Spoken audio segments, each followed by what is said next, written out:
나는 하나님의 자녀라는 제목으로 말씀 전하겠습니다. 우리 말씀 나누기 전에 우리가 서로 이렇게 인사했으면 좋겠습니다. 나는 하나님의 자녀입니다. 네. 우리는 하나님의 자녀입니다. 이 사실이 우리에게 소망이 되고 기쁨이 되기를 소망합니다. 우리가 지난주에 로마서 7장에서 나는 주님의 것이라는 사실로 말미암아 하나님을 향한 넘치는 감사로 말씀이 마치고 있는 것을 보았습니다. 이어지는 로마서 8장에서는 주님의 소유가 되었다는 것, 그리스도 안에 있다는 것이 무엇을 의미하는지 말씀하고 있습니다. 그래서 로마서 8장은 그리스도 안에 있는 자에게는 결코 정죄함이 없나니 라는 말씀으로 시작해서 가장 마지막 절 39절에 가서는 우리 주 그리스도 예수 안에 있는 하나님의 사랑에서 끊을 수 없으리라 라는 말씀으로 끝마치고 있습니다. 이것을 경험하고 알아가는 것이 신앙생활입니다. 그리스도 안에 있는 자에게는 결코 정죄함이 없다. 하나님의 사랑에서는 절대로 끊어질 수 없다. 이것을 우리 신앙생활에서 알아가고 경험하는 게 신앙생활입니다. 그리스도 안에서 결코 정죄함이 없다는 말은 우리가 죄에 넘어지지 않는다는 말이 아닙니다. 우리에게 절대 실패가 없다는 말을 하고 있는 게 아닙니다. 예수님 안에서도 우리는 죄에서 넘어집니다. 내 욕심을 따라 살다가 실패와 좌절을 맛보는 게 우리의 삶입니다. 그러나 그 모든 것으로도 우리를 향한 하나님의 사랑을 끊을 수 없습니다. 우리는 신앙생활하면서 그 은혜를 깊이 경험하게 되는 것이죠.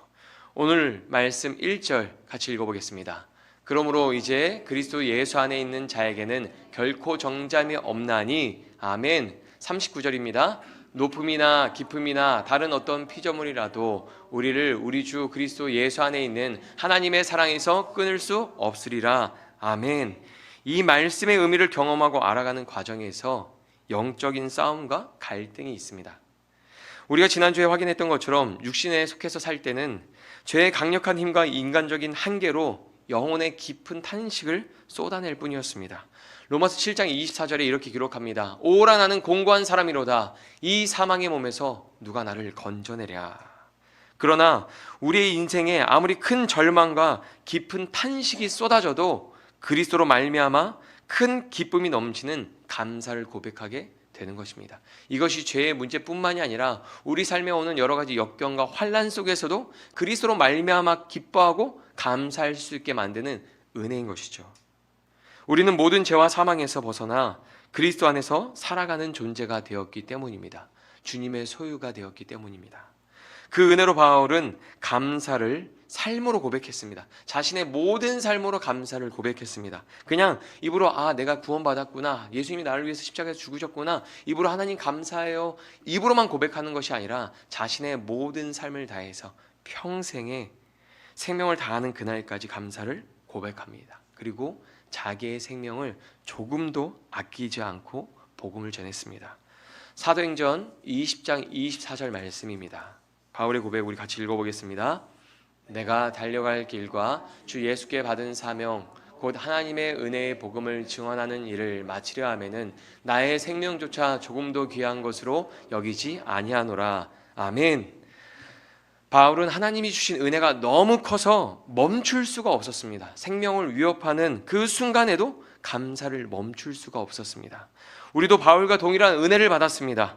우리도 바울처럼 복음을 위하여, 하나님을 위하여 열매 맺는 삶이 되기를 소망합니다. 로마서 7장 4절에 보면요, 이렇게 고백하고 있습니다. 우리 같이 읽어보겠습니다.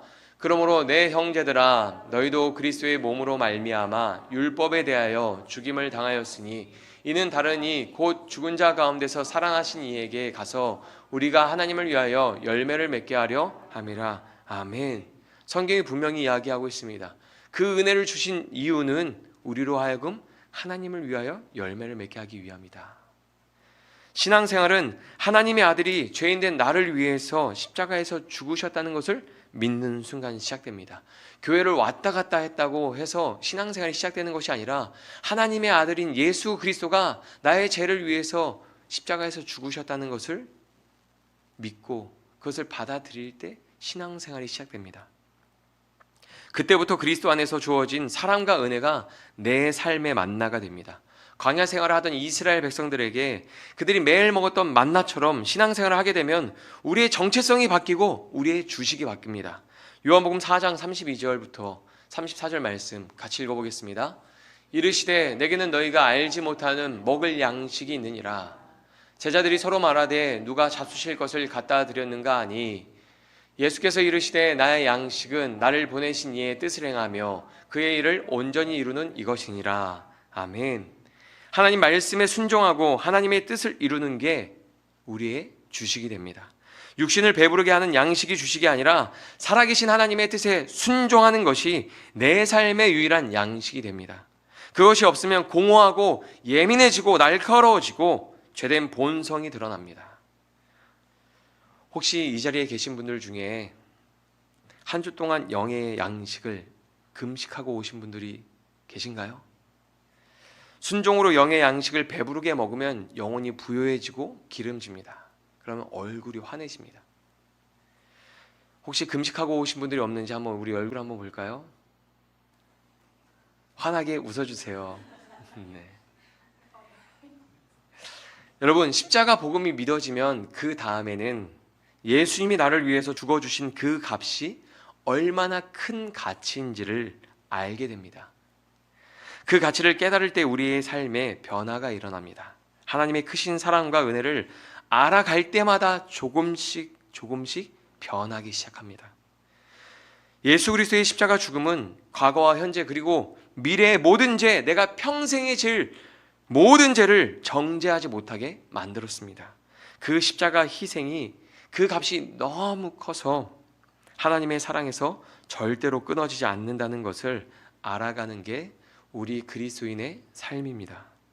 그걸 깨달은 사람은 사도 바울처럼 생명을 아끼지 않고 복음에 헌신된 삶을 살고, 그것을 깨닫지 못한 사람은 육신의 생각을 따라 사망의 열매를 맺는 삶을 삽니다. 교회에 왔다 갔다 하고 신앙생활 한다고 말은 하지만 이 은혜를 깨닫지 못하면 그냥 교회 밖에 있는 사람들과 동일하게 살아갑니다.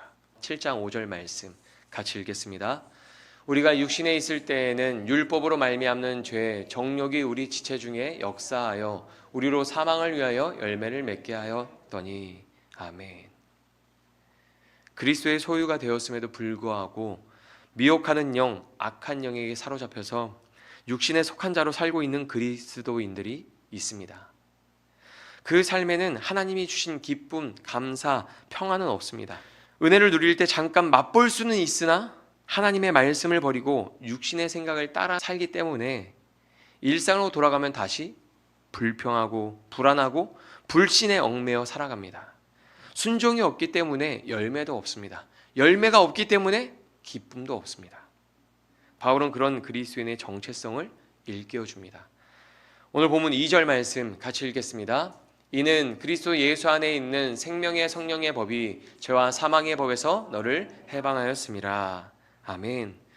그리스도인이란 죄와 사망의 법에서 해방된 사람들입니다.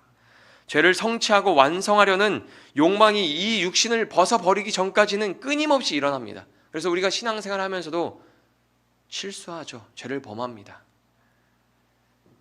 그래서 이 육신에 속한 사람들은 오라 나는 공고한 사람이로다 라는 탄식을 쏟아낼 수밖에 없습니다. 아무리 신앙생활 오래한 신실한 권사님, 장로님, 목사라고 할지라도 그 이 영혼의 탄식에서 자유로울 수 있는 사람이 없습니다. 하지만 바울은 우리는 그 죄의 법에서 생명의 성령의 법으로 해방되었다고 말합니다. 해방이란 거절하고 얽매이지 않을 수 있는 자유입니다. 예수님을 믿기 전에는 육신의 지배를 받아서 죄를 범했지만 이제 우리는 영에 속한 자가 되었습니다. 육신의 지배를 따라 죄를 성취하고 완성하려고 할 때 성령의 도움을 받아서 죄를 거절할 수 있는 사람이 되었습니다. 로마서 8장 26절 말씀 우리 같이 읽어보겠습니다.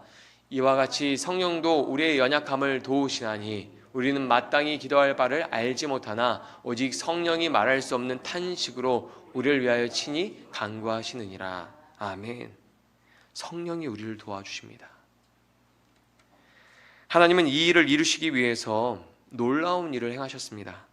율법으로는 할 수 없어서 예수님을 육신의 모양으로 보내셨습니다. 오늘 본문 3절 말씀 같이 읽겠습니다.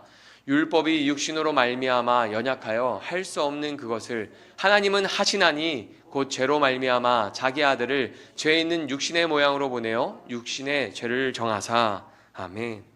예수님을 우리와 같은 육신의 모양으로 이 땅에 보내셔서 우리 죄를 대신해서 십자가에 못 박혀 돌아가게 하셨습니다.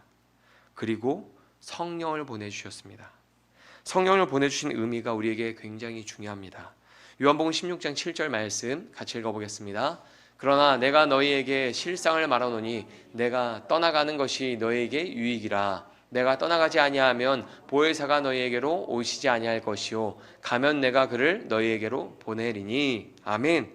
여기에서 떠나가는이 의미하는 것은 십자가 죽음과 부활 이후를 말합니다. 예수님은 그 일이 다 지나고 성령을 보내주실 것을 약속하셨습니다. 지난주에 나는 주님의 것이란 제목으로 로마서 7장 말씀을 나누었습니다. 우린 율법과 사별하고 예수님과 결혼한 거룩한 신부 주님의 것이 되었습니다. 우리가 주님의 소유가 되었다는 것을 확인할 수 있는 증거가 바로 성령입니다. 우리 안에 성령이 있는 것이 그리스도에게 속한 자가 되었느냐 아니면 그리스도에게 속한 자가 되지 못했느냐를 분별하고 판단할 때 우리 안에 성령이 있냐 없냐 그 유무를 판단합니다. 성령이 없으면 그리스도의 사람이 아닙니다. 바울은 신앙의 뼈대를 율법에 두었던 유대 그리스도인들에게 율법이 아닌 성령을 따라 사는 삶을 말하고 있는 것입니다. 그리스도인은 율법으로 되는 것이 아니라 성령으로 되는 것입니다. 참 그리스도인을 증명하는 것은 할례가 아닙니다. 율법을 얼마나 알고 있는가, 얼마나 기도를 많이 하고 있는가가 아닙니다. 성령을 따라 하나님을 위하여 열매를 맺어야 합니다. 마태복음 7장 21절에 이런 말씀이 있습니다. 나더러 주여 주여 하는 자마다 다 천국에 들어갈 것이 아니요 다만 하늘에 계신 내 아버지의 뜻대로 행하는 자라야 들어가리라. 아멘. 누가 하나님 아버지의 뜻대로 행합니까? 내 안에 성령을 모시고 살아가는 사람이 아버지의 뜻을 행하는 겁니다. 가장 중요한 열매가 무엇입니까? 예수님을 닮아가는 것입니다. 죄된 성품을 버리고 예수님의 온유하고 거룩한 성품을 닮아가는 것입니다. 바울은 우리는 주님의 것이라고 말하면서 그 증거로 성령을 말하고 있는 것입니다. 이제는 정체성을 확립하고 삶의 방식을 바꿔야 하기 때문입니다.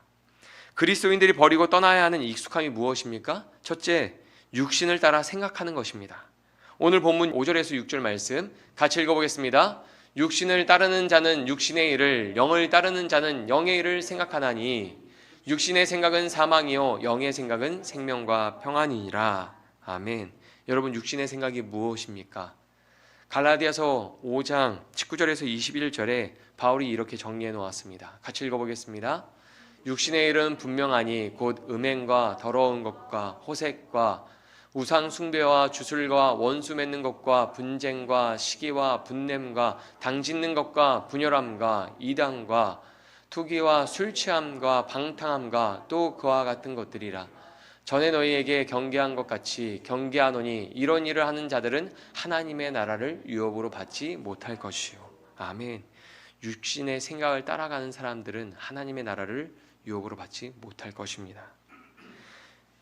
육신의 생각을 따라가면 열매가 없습니다. 하지만 영의 생각을 따라가면 무조건 열매를 맺습니다. 갈라디아서 5장 22절에서 25절 말씀입니다. 오직 성령의 열매는 사랑과 희락과 화평과 오래 참음과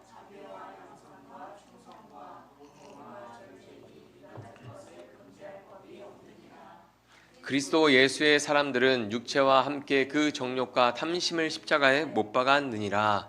만일 우리가 성령으로 살면 또한 성령으로 행할지니. 아멘. 뭐라고 말합니까? 우리에게 성령이 있으면 성령으로 행한다라고 말합니다. 그리스도인이 버리고 떠나야 하는 익숙함이 또 하나 있습니다. 두 번째는 육신을 따라 행하는 것입니다. 7절에서 8절입니다. 같이 읽겠습니다. 육신의 생각은 하나님과 원수가 되나니 이는 하나님의 법에 굴복하지 아니할 뿐 아니라 할 수도 없음이라. 육신에 있는 자들은 하나님을 기쁘시게 할 수 없느니라. 아멘. 육신을 따라 행하는 것은 하나님과 원수가 되는 일입니다. 하나님이 기뻐하지 않는 길을 가는 것입니다. 육신을 따라 행하면 하나님께 복종할 수 없습니다. 여러분, 우리의 삶을 한번 돌아보십시오. 한 주 동안 우리는 하나님의 뜻에, 하나님의 말씀에 순종하며 살았습니까? 아니면 하나님의 뜻에 순종하지 않고 내 마음대로 내 육신의 생각을 따라 살았습니까? 고린도전서 2장 14절에 보면 이렇게 말합니다. 육에 속한 사람은 하나님의 성령의 일들을 받지 아니하나니 이는 그것들이 그에게는 어리석게 보이며 또 그는 그것들을 알 수도 없나니 그러한 일은 영적으로 분별되기 때문이라. 아멘. 육신으로 행하는 사람은 성령의 일을 알지 못하는 사람입니다. 그 이유는 그에게 성령이 없기 때문입니다.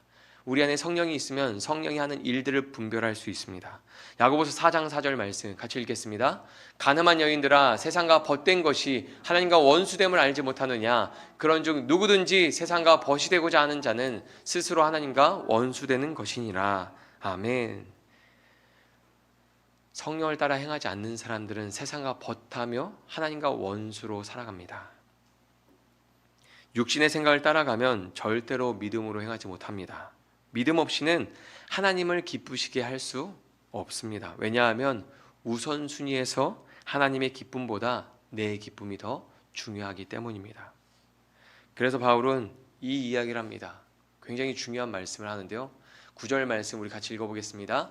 만일 너희 속에 하나님의 영이 거하시면 너희가 육신에 있지 아니하고 영에 있나니 누구든지 그리스도의 영이 없으면 그리스도의 사람이 아니라. 아멘. 바울은 지금 무서운 말을 하고 있습니다. 누구든지 그리스도의 영이 없으면 그리스도의 사람이 아니다. 성령이 있다면 너희가 그렇게 살지 못한다. 내 안에 성령이 계시다면 육신의 생각을 따라 행하지 못합니다. 만약에 성령의 역사가 내 안에 없다면 그 사람은 그리스도의 사람이 아닌 것입니다. 만약에 성령이 우리 안에 있다면 결코 죄악된 본성을 따라 살도록 내버려 두지 않으십니다. 하나님의 기쁨을 선택하고 순종함으로 열매를 맺게 하십니다. 이곳에 육신에 속한 사람은 없습니까? 죄의 지배 아래서 살아갈 때 성령의 도우심을 구하며 기도해야 되는데 기도조차 하지 않고 그냥 육신의 생각을 따라 허망한 것들을 쫓아서 사는 사람들은 없습니까? 바울이 이렇게 강하게 말하는 것은 소속을 분명히 하라는 뜻입니다. 더는 육신에 속한 사람처럼 살지 말고 영에 속한 자로 살라는 강력한 선포입니다. 여러분, 십자가의 길은 좁은 길이라고 말합니다. 반면에 세상의 길은 넓은 길이라고 생각합니다. 뭔가 십자가의 길을 걸어가면 힘들고 험한 길을 가면서 손해보는 인생을 살아야 할 것처럼 느껴집니다. 그러나 길만 보지 말고 그 길 끝에 있는 걸 봐야 합니다. 좁은 길과 넓은 길을 선택하는 게 아닙니다. 생명의 길을 갈 것인가, 사망의 길을 갈 것인가를 선택하는 것입니다. 여러분, 예수님을 믿고 나서 어떠한 길을 지나오셨습니까? 예수님을 믿은 이후에 내가 선택하는 길들이 선명하게 달라야 합니다. 세상에서는 블루오션을 개척하라고 말합니다. 다른 사람이 가지 않는 길을 찾아내야 돈을 벌고 성공한다고 말합니다. 그래서 서로 좁은 길을 가려고 경쟁합니다. 세상 사람들은 서로 좁은 길을 가려고 경쟁해요. 그런데 교회를 다니는 사람들 중에서 십자가의 길은 좁고 험난한 길이라고 생각하고 회피하려고 하는 사람들이 있습니다. 특별한 사람들만 좁은 길을 가는 거라고 생각하는 사람들이 있습니다. 아닙니다. 성령을 받은 사람들, 그리스도인들은 모두 다 좁은 길을 걸어가게 되어 있습니다. 그 길에는 우리를 끝까지 사랑하시는 하나님이 계십니다. 그 가치를 깨달은 바울은 그 길을 걸어갈 때 생명도 아끼지 않고 달려갔습니다. 머뭇거리지 않았습니다. 바울은 지금 예수님을 믿으면서도 여전히 육신의 생각을 따라 사는 자들을 깨워서 함께 그 길을 달려가고 싶은 것입니다. 나를 위해서 십자가를 짊어지신 분, 죄인 중에 개수와 같은 나를 위해서 십자가에서 죽으신 분, 내 유일한 소망 되시는 분이 그 길에 계시기 때문입니다. 바울은 모든 그리스도인들과 함께 그 길을 달려가고 싶어 했습니다. 저도 여러분과 그 길을 달려가고 싶습니다. 하나님의 임재와 영광을 바라보며 달려가고 싶습니다. 더 뜨겁게 기도하고 더 뜨겁게 예배하고 우리의 모든 것을 다해서 할 수 있는 모든 것을 다해서 선교하고 구제하고 복음에 헌신된 삶을 살고 싶습니다. 하나님의 영광을 위해서 더욱더 많은 열매를 맺고 그 은혜를 함께 누리고 싶습니다. 나의 삶이 변한 것뿐만이 아니라 우리의 가정이 변하고 교회가 변해서 이 지역을 변화시키고 하나님의 그리스도의 계절이 이 땅에 임하는 것들을 저는 보고 싶습니다. 혼자 보는 게 아니라 더바인 교회에서 함께 보고 싶습니다. 우리는 주님께 속한 자, 거룩한 신부입니다. 그 열매를 맺기 위해서, 그 삶을 살기 위해서 우리의 정체성을 분명히 해야 합니다. 우리는 주님께 속한 자, 거룩한 신부죠. 그런데 또 하나 가져야 될 정체성이 있습니다. 바로 빚진 자의 정체성입니다. 로마서 8장 11절에서 12절 말씀 같이 읽겠습니다. 예수를 죽은 자 가운데서 살리신 이의 영이 너희 안에 거하시면 그리스도 예수를 죽은 자 가운데서 살리신 이가 너희 안에 거하시는 그의 영으로 말미암아 너희 죽을 몸도 살리시리라. 우리가 빚진 자로되 육신에게 져서 육신대로 살 것이 아니니라. 아멘. 예수님은 우리를 위해서 십자가에서 죽으셨습니다. 만약에 그 죽음이 끝이었다면 우리에게는 부활의 소망도 없었을 것입니다. 그러나 바울은 이야기합니다. 성령님이 예수님을 죽은 자 가운데서 살리셨다고 말합니다. 예수님이 부활하셨기 때문에 우리에게 부활의 소망이 있고 의롭다함이 있는 것이고 영원한 생명이 주어진 것입니다. 바울은 그리스도인들을 향해서 성령의 빚진 자라고 말합니다. 우리가 따라야 할 대상은 육신이 아니라 성령님입니다. 우리에게 육신이 원하는 걸 들어줄 의무는 없습니다. 하지만 성령은 다릅니다. 우리는 모두 성령의 빚진 자로서 성령의 요구를 따라 행할 의무가 있습니다. 성령이 요구하는 것을 따라 행할 의무가 우리에게 있는 것입니다. 로마서 8장 13절 말씀 같이 읽겠습니다. 너희가 육신대로 살면 반드시 죽을 것이로되 영으로서 몸의 행실을 죽이면 살리니. 아멘. 성령을 따라서 성령의 요구를 따라서 우리가 해야 될 일이 무엇입니까? 몸의 행실을 죽이는 겁니다. 여기서 죽이면에 사용된 단어는 현재 시제를 사용하고 있습니다. 지속적으로 계속 죽이는 겁니다. 성령을 따라 행하는 사람들은 육신의 행실을 지속적으로 죽이며 살아갑니다. 바울은 그런 삶에 대해서 고린도전서 9장 27절에 이렇게 고백했습니다. 내가 내 몸을 쳐 복종하게 함은 내가 남에게 전파한 후에 자신이 도리어 버림을 당할까 두려워함이로다. 여기서 내 몸을 치다 할 때 이 치다는 단어를 원어로 좀 살펴보면 바울은 죽일 각오로 아주 난폭하게 자신의 몸을 치는 것을 말하고 있는 겁니다. 그렇게 몸을 쳐서 하나님 말씀에 복종시켰습니다. 신앙생활은 성령을 따라 육신의 생각과 행실을 죽이는 싸움입니다. 로마서 7장 9절 말씀 보면 우리가 그 성령을 따라 살기 전에 어떠했는지 말하고 있습니다. 같이 읽어보겠습니다. 전에 율법을 깨닫지 못했을 때에는 내가 살았더니 계명이 이름에 죄는 살아나고 나는 죽었도다. 육신에 속했을 때는 죄가 살아나고 어떻게 됩니까? 나는 죽었습니다. 내 삶의 주도권을 죄에 빼앗겨서 죄의 노예처럼 살았습니다. 그러나 이제 성령을 따라 몸의 행실을 죽이면 어떻게 됩니까? 나로 살게 됩니다. 나답게 살게 됩니다. 여기에서 나로 살게 된다는 의미가 무엇입니까? 하나님의 자녀로 살게 된다는 것을 말하는 것입니다. 내가 영을 따라서 육신의 행실을 죽이면, 육신의 생각을 죽이면 체육표답게 사는 것이 아니라 하나님의 자녀답게 살게 된다는 것을 말하는 것입니다. 내가 원하는 모습으로 사는 것이 아니라 하나님의 자녀로 살게 되는 것입니다. 즉, 내 안에 계신 성령이 우리가 하나님의 자녀임을 증언하는 삶을 살게 되는 것입니다. 로마서 8장 14절에서 16절 내용입니다. 같이 읽어보겠습니다. 무릇 하나님의 영으로 인도함을 받은 사람은 곧 하나님의 아들이라. 너희는 다시 무소하는 종의 영을 받지 아니하고 양자의 영을 받았으므로 우리가 아빠 아버지라고 부르짖느니라. 성령이 친히 우리의 영과 더불어 우리가 하나님의 자녀인 것을 증언하시나니. 아멘. 그리스도 안에 있는 사람들에게 왜 결코 정죄함이 없습니까? 성령이 우리가 죄의 심판을 받아야 하는 죄인이 아니라 하나님의 아들이라고 증언해 주기 때문입니다. 양자의 영을 받은 우리의 영과 성령이 우리가 하나님의 자녀임을 증언하고 있기 때문입니다. 죄가 우리를 물고 늘어지고 우리를 더럽힐 때 그때마다 성령이 아니 너는 하나님의 자녀야 라고 우리를 일깨워 주기 때문이죠. 7장과 8장의 분위기가 완전히 다릅니다. 7장은 죄가 주도권을 잡은 상태에서 오라 나는 공고한 사람이로다 라는 고백을 쏟아내게 한다면 8장은 성령이 주도권을 잡은 상태에서 나는 하나님의 자녀다 라고 선포하게 만듭니다. 여전히 우린 죄에 넘어지고 실수하고 실패하지만 성령의 주도권을 잡은 상태에서 성령 아래에서 성령의 지배를 따라 나는 하나님의 자녀다 라고 기쁘게 선포할 수 있게 합니다. 율법이 이룰 수 없는 걸 하나님이 이루어 주신 겁니다. 하나님은 죄의 문제뿐만이 아니라 우리의 건강과 경제와 관계 모든 문제에서 내가 이룰 수 없는 걸 이루어 주실 수 있는 전능하신 분이십니다. 그러나 그런 하나님의 자녀로 산다고 해서 우리에게 좋은 일만 있는 것은 아닙니다. 분명히 고난도 있습니다. 하나님의 자녀인 예수님도 고난을 받으셨습니다. 순종함으로 하나님의 영광을 구함으로 성령을 따름으로 고난을 당하셨습니다. 마태복음 4장 1절에 보면 이렇게 기록합니다. 그때 예수께서 성령에 이끌려 마귀에게 시험을 받으러 광야로 가사. 하나님의 자녀된 우리에게도 고난은 반드시 옵니다. 우리가 순종할 때, 하나님의 영광을 구할 때, 성령을 따라 생각하고 행동할 때 반드시 고난이 가로막을 것입니다. 열매 맺지 못하도록, 하나님이 주신 그 은혜를 충만히 누리지 못하도록 고난이 우리를 가로막을 것입니다. 그때 우리는 고난 앞에서 낙심하고 좌절하지 말아야 합니다. 하나님 어찌하여 나에게 이런 어려움을 허락하셨습니까? 라고 불평하고 원망하지 말아야 합니다. 고난 너머에 약속하신 영광을 바라보아야 합니다. 그 믿음을 가지고 바울처럼, 예수님처럼 끝까지 하나님의 자녀로 살아야 합니다. 오늘 본문 마지막 절 같이 읽어보겠습니다.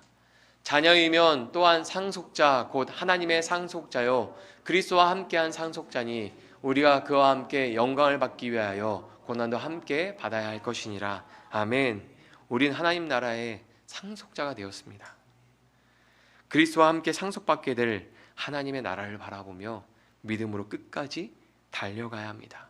디모데후서 2장 12절에 보면 이런 말씀이 있습니다. 참으면 또한 함께 왕노릇할 것이요 우리가 주를 부인하면 주도 우리를 부인할 것이라.